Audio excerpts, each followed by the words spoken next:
중국이 요양원을 회사로 바꿨습니다. 노인 돌봄이 이제 수익 사업입니다. 정부 발표 자료에서도 확인된 내용입니다. 우리나라 고령화도 심각합니다. 2025년 현재 초고령 사회입니다. 65세 이상이 인구의 20%를 넘었습니다. 그렇다면 중국은 어떨까요? 중국의 60세 이상 인구가 3억 명입니다. 2035년에는 4억을 돌파합니다. 중국 정부는 어떤 선택을 했을까요? 충격적인 결정을 내렸습니다.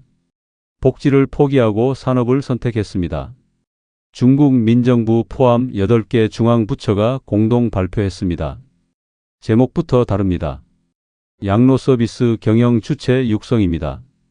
경영이라는 단어를 썼습니다. 더 이상 보호시설이 아닙니다. 돈을 버는 기업으로 키우겠다는 선언입니다. 이 변화가 우리에게도 올 수 있습니다. 도움이 되신다면 구독과 좋아요 눌러주세요. 일부 정책의 핵심. 중국은 요양시설을 어떻게 바꿨을까요? 핵심은 브랜드화입니다. 요양기관에 상표 등록을 하도록 했습니다. 프랜차이즈처럼 체인점을 만들라고 권장합니다. 민정부 문건에 명시된 내용입니다. 기존 요양원은 국가 보조금에 의존했습니다. 적자가 나도 운영이 가능했습니다. 이제는 다릅니다. 스스로 수익을 내야 합니다. 시장에서 살아남아야 합니다. 정부는 왜 이런 선택을 했을까요? 이유는 명확합니다. 중국의 60세 이상 인구가 3억 명을 넘었습니다. 2035년에는 4억 명을 돌파할 전망입니다. 국가 예산만으로는 감당이 안 됩니다. 여기서 끝이 아닙니다. 중국 정부는 서비스 범위도 확대했습니다. 단순 돌봄을 넘어섰습니다. 병원 동행 서비스가 포함됐습니다. 방문 목욕도 들어갔습니다. 고령자 맞춤 식품과 의류까지 정책 대상입니다. 심지어 스마트 재활 보조기기도 명시됐습니다. 모두 공식 문건에 적힌 내용입니다. 2부 15분 생활권 전략. 중국 정부가 설계한 구조가 있습니다. 15분 생활권이라고 부릅니다. 집에서 15분 안에 모든 서비스를 받게 만드는 겁니다. 요양시설이 동네 안으로 들어옵니다. 체인형 요양기관이 지역사회와 결합합니다. 제가 돌봄이 중심이 됩니다. 시설에 들어가지 않고도 서비스를 받습니다. 이게 왜 중요하냐면요. 노인 대부분은 시설 입소를 꺼립니다. 집에서 살고 싶어 합니다. 중국 정부는 이 수요를 정확히 파악했습니다. 그래서 서비스를 집 근처로 가져온 겁니다. 유통구조도 연결됩니다. 전자상거래 플랫폼에 고령자 전용관을 만들라고 했습니다. 대형 유통업체도 마찬가지입니다. 온라인과 오프라인이 모두 연결됩니다. 배송부터 설치까지 한 번에 해결되는 구조입니다. 많은 분들이 이 지점에서 놓칩니다. 단순히 물건을 파는 게 아닙니다. 생활 전체를 지원하는 시스템입니다. 3부 기술 산업의 결합. 중국 정부는 기술도 빼놓지 않았습니다. 인공지능이 건강을 모니터링합니다. 빅데이터로 위험 상황을 예측합니다.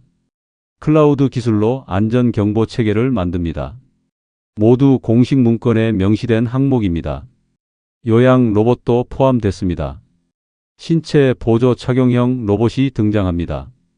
뇌- 기계 인터페이스까지 언급됐습니다. 공상과학 이야기가 아닙니다. 실제 정책 목표입니다. 문제는 지금부터입니다. 이 기술들이 상용화되면 어떻게 될까요? 돌봄 비용이 내려갈 수 있습니다. 인력 부족 문제도 해결됩니다. 하지만 반대 상황도 가능합니다. 기술 접근성이 떨어지는 노인은 소외될 수 있습니다. 디지털 격차가 돌봄 격차로 이어질 위험이 있습니다. 4부 언론의 평가. 중국 관영 매체들은 어떻게 봤을까요? 차이나 데일리는 명확하게 평가했습니다. 실버 경제를 생태계로 확장하는 전환점이라고 했습니다. 신화통신은 더 구체적이었습니다. 사람을 돌보는 산업에서 산업이 사람을 지원하는 구조로 바뀐다고 분석했습니다. 표현은 달라도 의미는 같습니다. 복지가 산업이 됐다는 겁니다. 이 선택 하나로 결과가 갈립니다. 산업화가 성공하면 지속 가능한 구조가 만들어집니다. 실패하면 돌봄 공백이 생깁니다. 중국 정부는 어느 쪽에 베팅한 걸까요? 판단은 이미 끝났습니다. 돌봄을 산업 구조 안에 넣지 않으면 지속 불가능하다고 본 겁니다. 5부 배경과 맥락.